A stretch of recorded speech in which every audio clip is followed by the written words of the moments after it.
जय श्री राम। हर हर नर्मदे। सुबह हो चुकी है, हम नहा धोकर हो गए हैं तैयार। और ये धड़गांव का आश्रम है जो कि परिक्रमा मार्ग पर ही पड़ता है। और ये रहा सामने से आश्रम का गेट जो कि बिल्कुल रोड पर है। तो फिर हम यहाँ से निकलते हैं आगे की यात्रा के लिए। तो हम पहुँच जाते हैं धड़गांव के मार्केट में। तो फिर हम सब लोग पीने लगते हैं चाय। सुबह सुबह चाय का आनंद ही कुछ और था। और आगे निकलते हैं तो हमें बीच में पड़ती है एक नदी। और फिर हम नदी क्रॉस करके पहुंचते हैं आगे धड़गांव के मार्केट में। तो हमें ये महाराज जी मिल जाते हैं जो हम सबको रोक लेते हैं, बोलते हैं महाराज जी चाय पी लीजिए, उसके बाद रुकना। ये जो लाल टी शर्ट में थे वो महाराज जी ने हमें चाय पिलाई।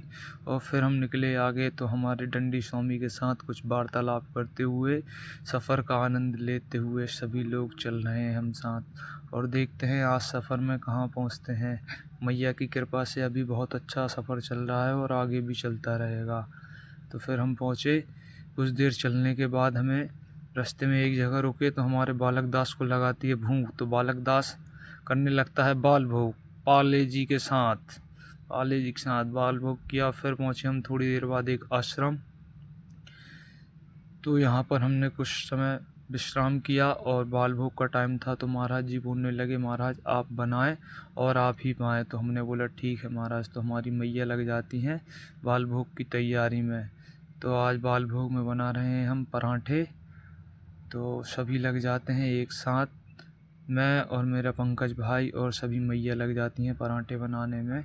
और जितने भी श्रद्धालु परिक्रमावासी आते हैं हम सभी लोगों को बाल भोग कराते हैं। और ये रहा सामने का नज़ारा।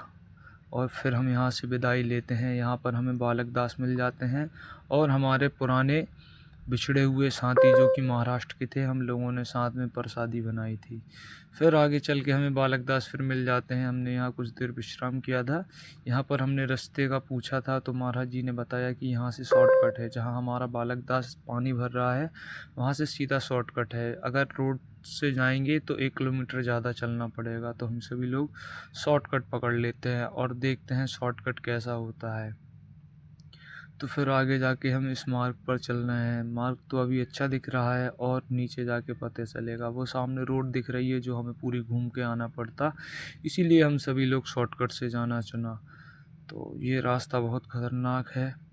सभी लोग आराम से उतर रहे हैं अपने बीच गैप बनाकर। और फिर नीचे पहुंचते हैं हम एक नदी में। तो सभी लोग नदी क्रॉस करते हैं और फिर आगे बढ़ते हैं। आगे हमें पता चला कि हमें 5 किलोमीटर हमने ऊपर पहाड़ के ऊपर चढ़ाई की है और यहाँ एक भी पेड़ नहीं था। बस हमें रास्ते में एक पेड़ मिला तो हम सभी लोग वहीं बैठ गए क्योंकि सभी लोग थक गए थे, चढ़ाई थी और धूप भी बहुत तेज़ थी। तो यहाँ विश्राम किया और आगे जाके पहुँचे हम खुंटामोणी आश्रम। ये रहा खुंटामोणी आश्रम का गेट। और फिर हम अंदर चलते हैं। हमने अपना बोरिया बिस्तर रखा और फिर हम हाथ पांव धो के आ जाते हैं और करने लगते हैं अपनी पूजा। सभी परिक्रमावासी एक साथ बैठकर पूजा कर रहे थे। आज बहुत ही अच्छा लग रहा था। और पूजा आरती करने के बाद हम बैठ जाते हैं प्रसादी पाने के लिए। यहाँ के महाराज जी का स्वभाव बहुत अच्छा था, बहुत अच्छे थे महाराज जी और कुछ बातें समझा भी रहे थे। और सभी लोग एक साथ बैठे थे। और आज का ब्लॉग यहीं समाप्त करते हैं। हर हर नर्मदे।